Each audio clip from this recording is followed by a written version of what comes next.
I'd like to be saying good morning and welcome back to the channel, but it's mid-afternoon. We're a little bit long-winded in getting this video up and running. I do apologise, guys. Part of the issue is it's been a little bit more involved than I anticipated, and this is only a secondary thing to what we're doing here at present. As I said in one of the other videos, we're here renovating our farmhouse. So this has taken second place to the renovations. But I've been wanting to get it done and get the video and that they're sorted out, have this thing here all up and running. What I've got here now is everything laid bare. The actual generator itself, the hydrogen generator, our little pump, that pump there will pump solution from our reservoir tank, which holds about 3 litres of solution. So that will draw it off from there into the pump, through this thing here, in through this side of the generator. When it's in there with the solution and the power connected, it will create the hydrogen gas and oxygen gas, and this is where it will exit. From there, it goes back into our tank, and then it'll come in through one of these lines, then is drawn off from here out to the engine, into the intake. So what we'll do is I'll put the pump in first, because that's the easy bit, and that gets that out of the way. Then we'll sit this in, and I'll sit it up inside the framework up there, which we've already got in place. And I'll show you a quick look at the framework before we put this in. We had to make a few little adjustments because this thing here is quite large. There's not a lot of room back there. And I've been a long time believer in, if it doesn't fit, force it, or just use a bigger hammer. Well, we use a reasonable size hammer. Did a bit of panel beating. So we'll go around, I'll show you the bracketry, where it's going to sit. Basically, how it will just stay there. We need to be able to access the unit there. The actual control unit will sit up in the cabin, and I'll show you where that sits. I've got that rather modified now. I've jammed a whole lot of ingredients in there. We've been using some pretty heavy duty components in the control box. I'll open that up in a minute and I'll show you just what it is. But we'll step around to the truck and I'll show you the bracketry, where it all fits and where our induction line will go in. So bear with me. Okay, the support bracket I've made up, and I've managed to fit that up here very, very snugly. So it sits above the bell housing in the front of the gearbox. It's supported underneath by extra stays on either side, and that's not going anywhere. That's as solid as a house. It's very robust. Like most of the projects, I tend to over-engineer, but that's beside the point.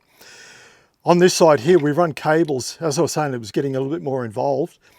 Because I've moved the control box into the cabin, we've had to run cables all the way through from here up into the cabin, under the dashboard or through the dashboard, and bring it back to here. So the likes of this, remember red is supply to the actual unit. This is battery power from the control box, not from the batteries. So that will plug into the side. We have another Anderson plug down the bottom here. That will be our battery supply. So down in here, there will be our battery supply from there. Our induction line from our bubbler, which I didn't show you just a minute ago, but our bubbler will have this connected to it. And this runs all the way down and into the air intake. So we're lucky there that we've got a very, very short run into the induction system, and that will keep the flow of the air fairly free. The simple fact that it doesn't create a lot of friction. We're not dragging it miles. Where we've mounted it here is close and central to everything that it needs to be here. So the induction line down the bottom goes up into our air intake from the air cleaner into the turbocharger. So our little black 10mm line feeds in the back and it stops about there. So it's very, very close to the intake of the turbocharger, which is excellent. It can't get any better than that. And it won't interfere with the turbocharger. So I'll put the little water pump on the unit, then we'll set the generator in there, into the box, and we'll couple it up into here. Lifting it in might be a bit of an effort. It's bloody heavy, so never mind. So we'll assemble it up, or start to assemble it up, and make it all happen, make it all work. All right, we'll fit the pump up first. So this is pretty simple. Famous last words, most things are simple until it all goes pear-shaped. Black on black, how good is that? Okay, stop. Okay. All right, we'll have a look. Fitting up the water pump.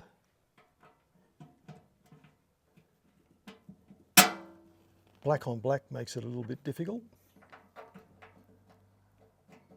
It's like looking down a coal mine.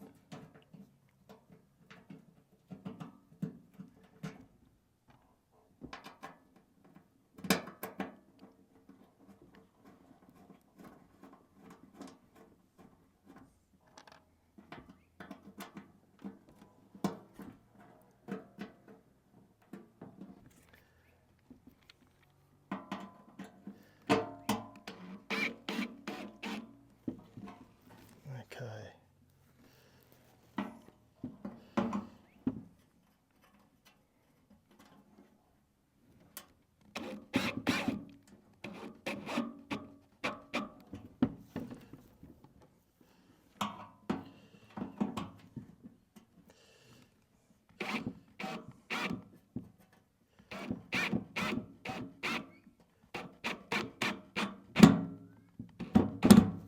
Okay, that's in, that's out of the way.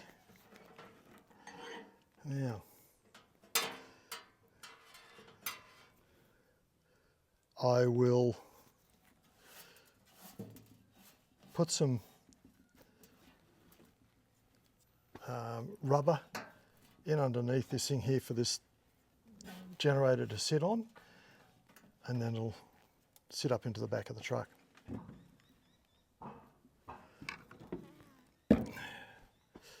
Yeah, they're only heavy when you pick them up. It's got to be about 15 kilos, I think, in there. Lots and lots of stainless steel. One of the things that I'm sort of looking at and considering doing here, and I was thinking about this last night, is the difference in this vehicle, being whatever it is, 6.8 litres, versus my Land Rover Discovery. It's 2.7 litres diesel. This thing here is supposed to be capable of producing around about 3.5 litres a minute of gas, hydrogen gas. My calculations, if I'm correct, with this 10mm hose, that can only flow about 2.5 litres per minute with no pressure, ambient pressure. There is some pressure behind this, very, very mild. So that will increase the flow rate. But once it gets into the bubbler and then back into the induction, it's relying on an amount of vacuum that goes in through there, but it's still only going to be flowing probably 2.5 litres, maybe 3 litres a minute. By increasing that tube size from 10mm to 12mm, that almost doubles the flow characteristics of the pipe.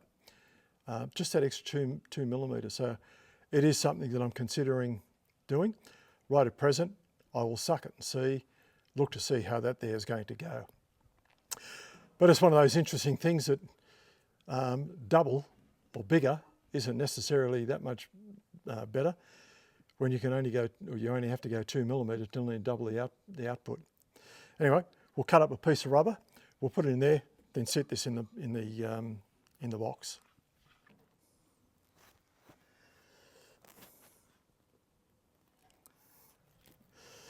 Okay, we'll just get this bit of cabling sorted. I'll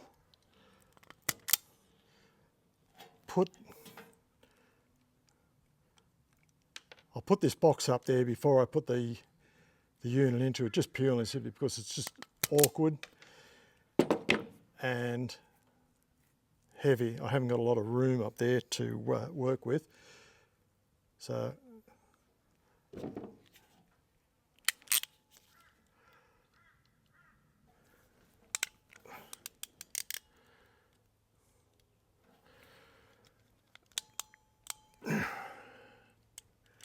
okay,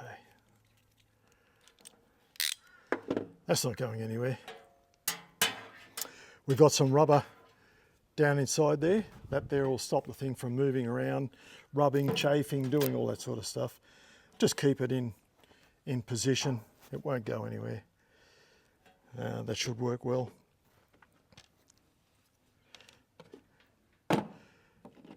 With the tie down clamp over this and that rubber, yeah, it's not going to go too far.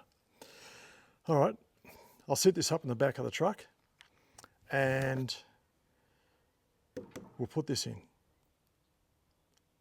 one thing at a time. There.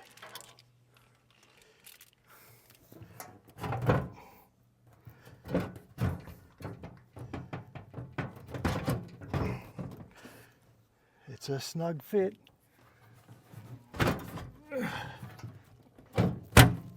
Right, that's not going anywhere.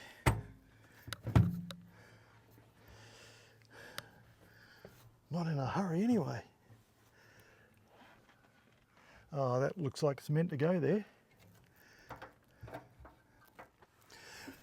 All right, we've got the box in place with the hydrogen generator and that sitting in there, and I've just put the clamp on it. I decided to dispense with all the grunting and groaning when I was putting it in there. So it's sitting in there, and I'm just going to fasten it down with these turnbuckles. And then we'll have a look at what's in the control box and we'll sit that into the cabin. So just hang about. We'll make sure that this thing here does what it's supposed to do. These are a good little thing. They're stainless steel. They're not expensive, but they do a top job. I'll make sure they don't fall off. Okay. We'll put the nuts and washers on there in a minute. One on the other side. Okay, same deal on this side. Just a turnbuckle.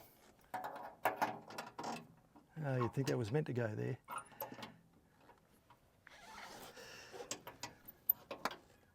Like I say, it doesn't matter which way I turn these bloody things. I always turn it the wrong way.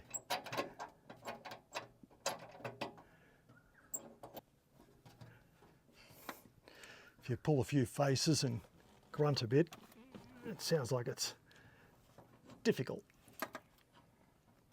and you're working hard. Right, okay.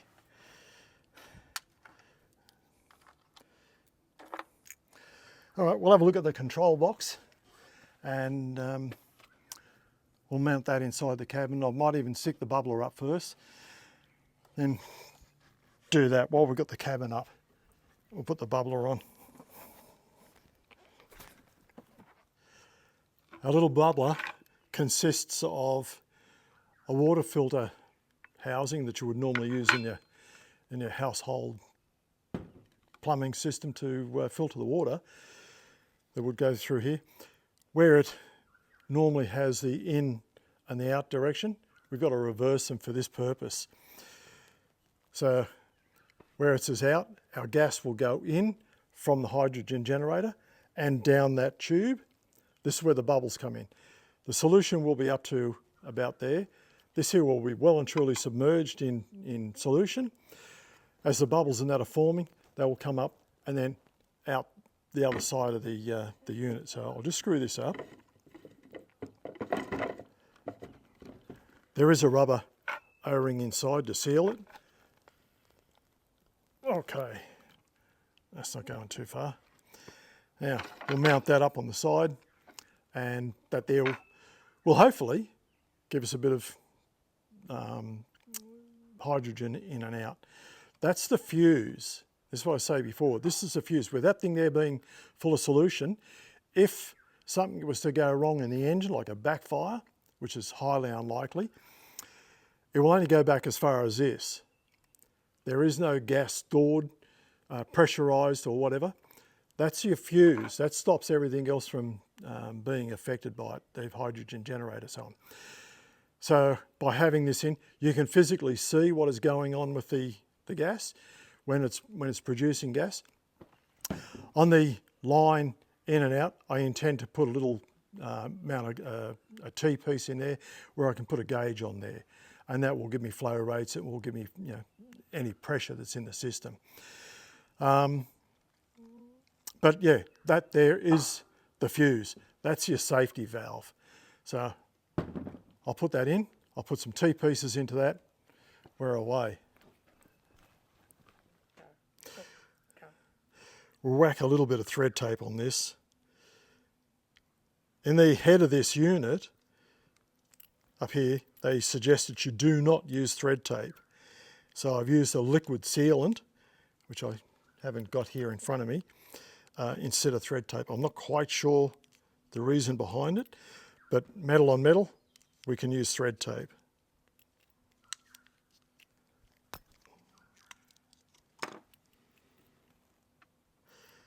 So this will head towards the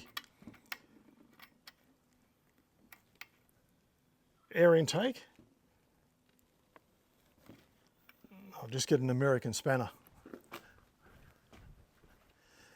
The American fits all.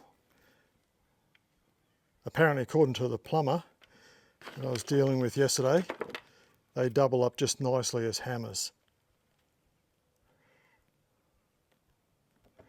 I'm not that rough.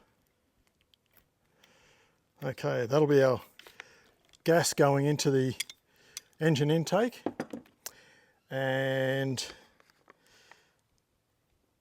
there for now. I just want a straight piece.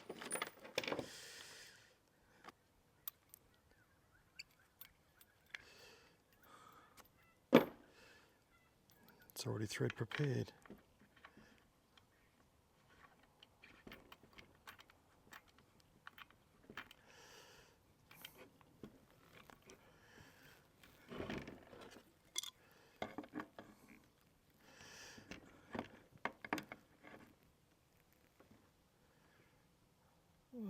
Okay, not going to over tighten anything.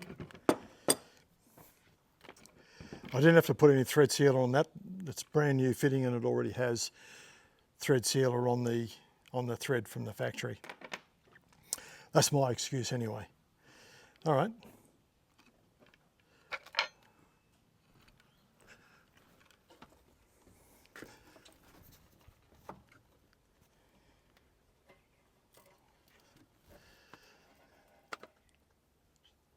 Okay.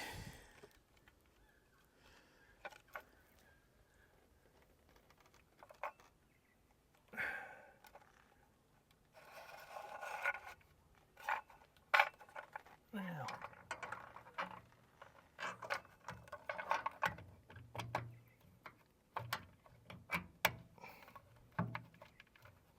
Look at that.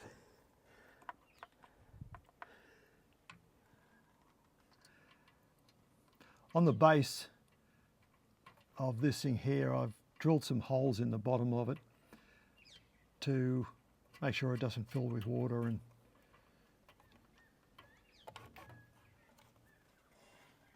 end up staining everything.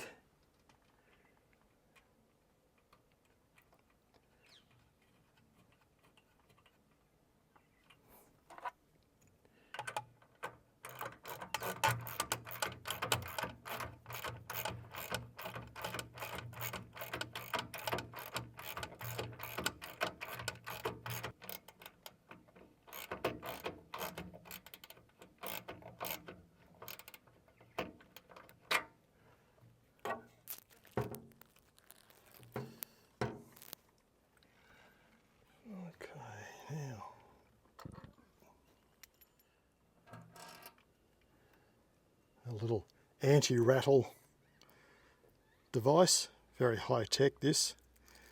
Bit of stick on rubber.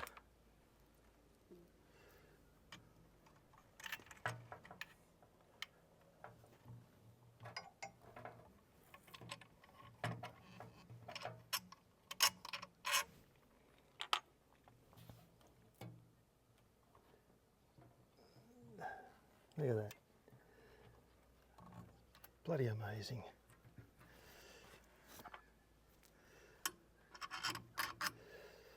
Yeah.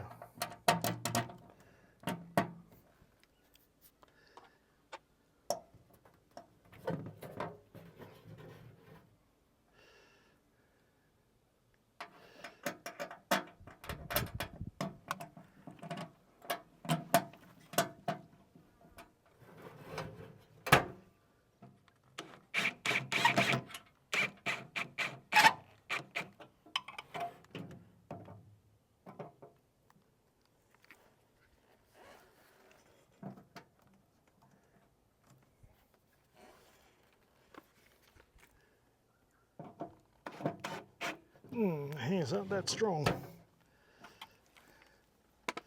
Time to get a Spaniard.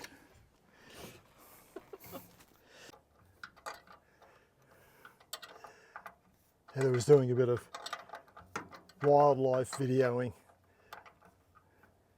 in the garage here in the house, which we've got to tidy up. There's 2 carpet snakes asleep in there. When I first saw them, because of the green, I thought that they were green tree snakes, but yeah, it wasn't until afterwards I realised that they were carpet snakes. They're fairly large. One's about 2 metres long and quite a healthy looking snake. The other one's not quite that size. They're still sort of just getting over hibernating, but I think what these blokes have done has, having not long woken up, have had a feed, probably on a little mouse or frog or whatever, and they're suffering from food coma now.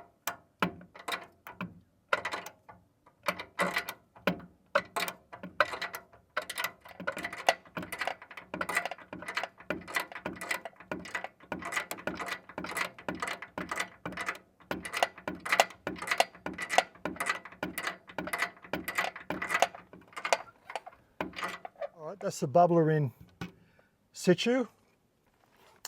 So we'll be able to bring our gas up from there, back up to the top there, and that handles our induction side of things. When it comes to the gas coming in from the generator, that'll come in from there. I'll have to fit another piece up inside here with an elbow and into there. They'll all only be short. From here, I'll put the reservoir up here. I'm going to put it up there where I can access it from outside the truck quite easily. Right.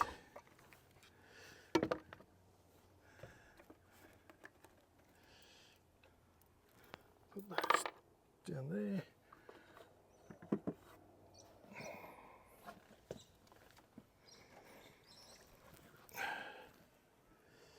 That will put us above there height-wise.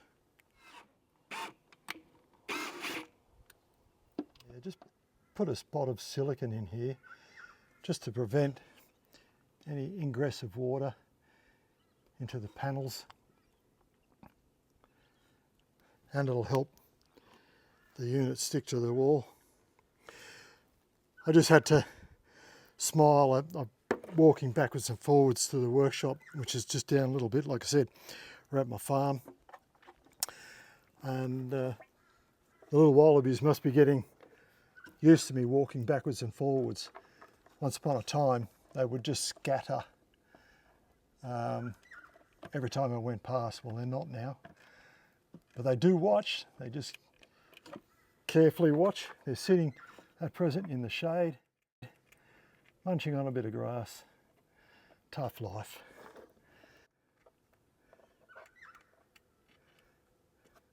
This may even work. Something that I've mentioned a couple of times there, for those that are interested in this, do your own research. Don't just trust some old bullfed.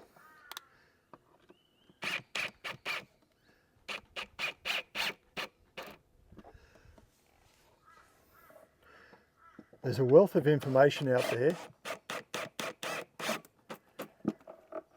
There's a huge, I was actually looking last night, a huge amount of so-called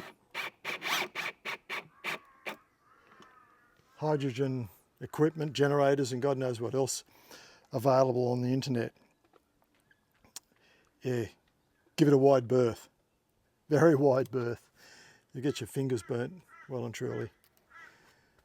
There, right.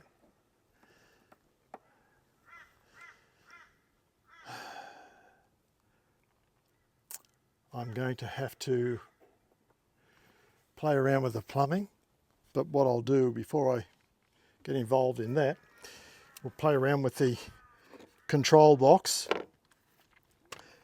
and fit that into the truck. All right, we've carried out a few modifications, added all manner of things inside the control box. As I said in the previous thing, we've moved the variable resistor from the end of the unit to the top. So when that sits in the truck, I'll be able to vary that depending on what's going on with the amp gauge. So trying to combine everything, we've done that. We've put the shunt, which would have been on the outside of the unit, we've put that on the inside, okay, just down there. And we've included a 40 amp circuit breaker, a 40 amp Nava relay, heavy duty relay. So this one here will act only, it will switch on and off only when the ignition comes on. So we'll have power to the relay, and then that will supply power to everything else. Our power out from the unit to the hydrogen generator, battery power and ignition. So all of that there will work quite well. We'll sit this together now. That's all good to go. And we'll place it in the truck.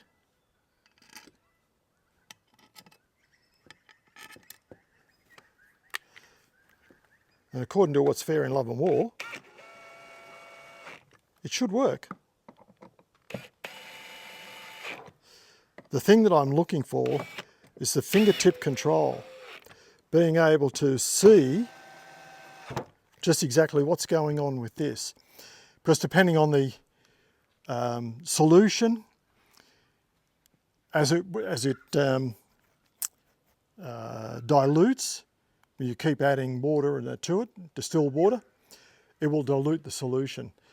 When it's diluting, you will end up with a much lower amperage off the unit. So you keep constantly adjusting. So that way you get optimum gas production out of that unit there. If that's tucked away somewhere where you can't see it, you can end up with the amperage dropping off down to 10 amps and you miss it. You can't see that. So at least now I'll be able to view all of that, adjust it as we're driving along, and just keep the thing to where it should be. 3 litres of water out of that reservoir should give us approximately 10 hours of driving. I will more than likely put a second tank up there so that I'm not topping it up every day. I may even make up a tank to hold about 10 litres.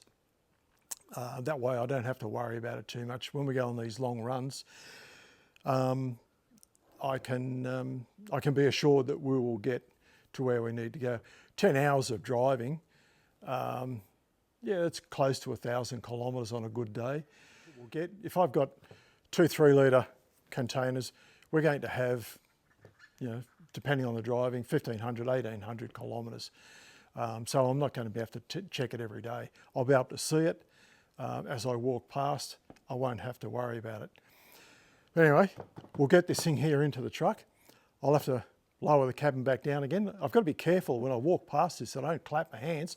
The cabin will jump up. I've had it up and down a few times, running this cabling and that through there. Anyway, we'll drop the cab and then fit up this unit.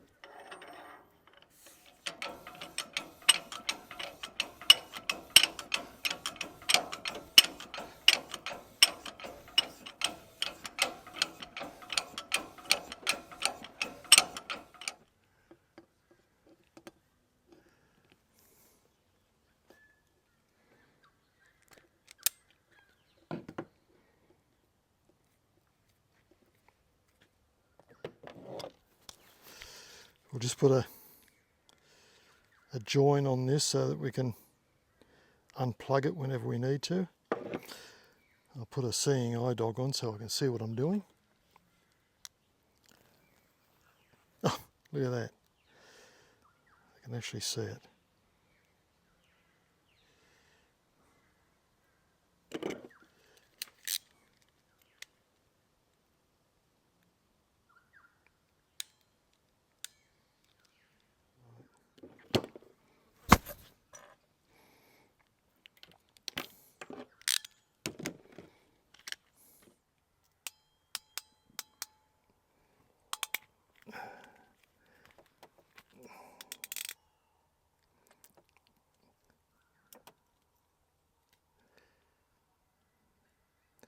Double crimp it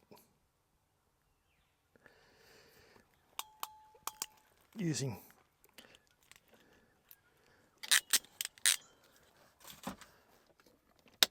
that's one plug. This may take a little bit of adjusting.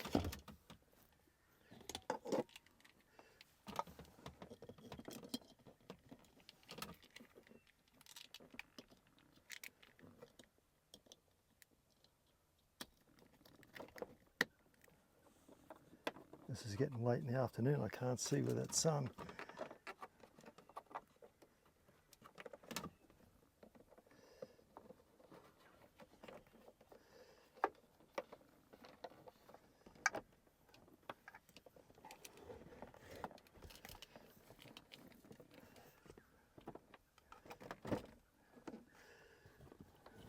I haven't put that bottom trim up yet.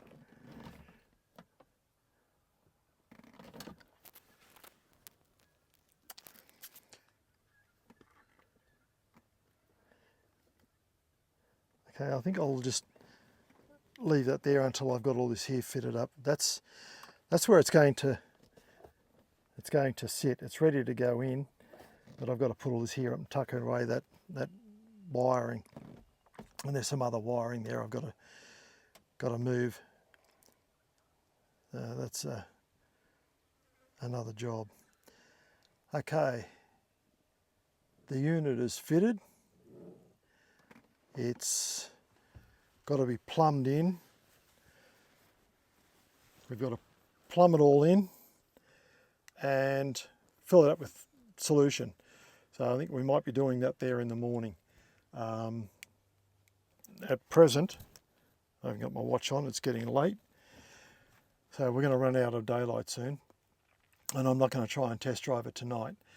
So what we'll do is do the plumbing, tidy up these bits and pieces of paneling inside the cabin here, get it all running, and then we'll take it for a bit of a burn around the block.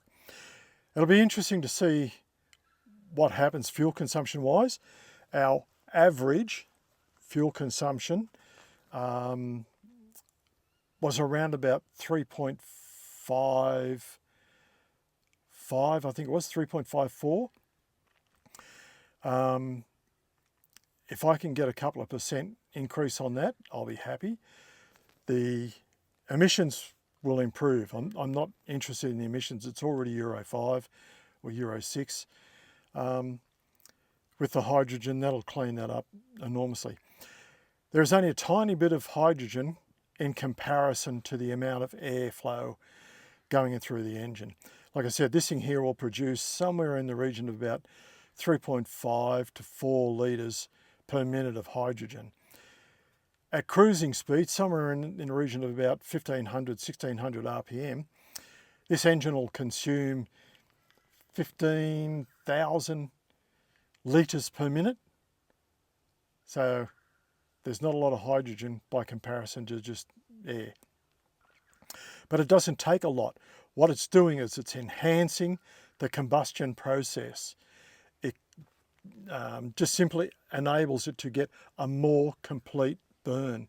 You don't burn all the fuel. When you see these trucks and four-wheel drives and whatever else like that, when they go to accelerate and there's black fuel, that's unburnt fuel. With the hydrogen, it probably won't totally eliminate that because we're not running much of it, but it will certainly reduce it, and it will increase the burn rate of the fuel. So we'll have a look. We'll finish off all the plumbing and that there in the morning and get it going. The first thing that I noticed when I had it running in the Land Rover Disco, the engine ran smoother straight away. As soon as it was producing gas, the engine ran smoother. I didn't expect that, and nobody had told me about that. It was very noticeable. With diesel, even though you can't hear it all that well, particularly with the common rail, once upon a time diesel engines were quite noisy. A lot of that noise came from the injector pump because of the high pressures. Common rail runs a lot quieter, but there's still a certain amount of knock from combustion process. That was what the hydrogen was cleaning up, was removing a lot of that knock, and it certainly, like I said, it certainly made the engine run smoother. So we'll have to use the seat of the pants dyno. I do have a chassis dyno in my workshop. There's no way that I'll fit this in the workshop. So it's going to be seat of the pants dyno when it comes to that, but I'm more interested in the fuel consumption. Yeah, don't forget, you know the drill. If you like what goes on in this video, don't forget to hit the like button, subscribe, and leave a comment, leave a question. There's going to be a lot of questions. There has been already. I will endeavour to answer them. There's a few people there that were critics, and that's very understandable. As I said before, there's a lot of, I'll say, rubbish on the internet. Do your research. Cheers, guys.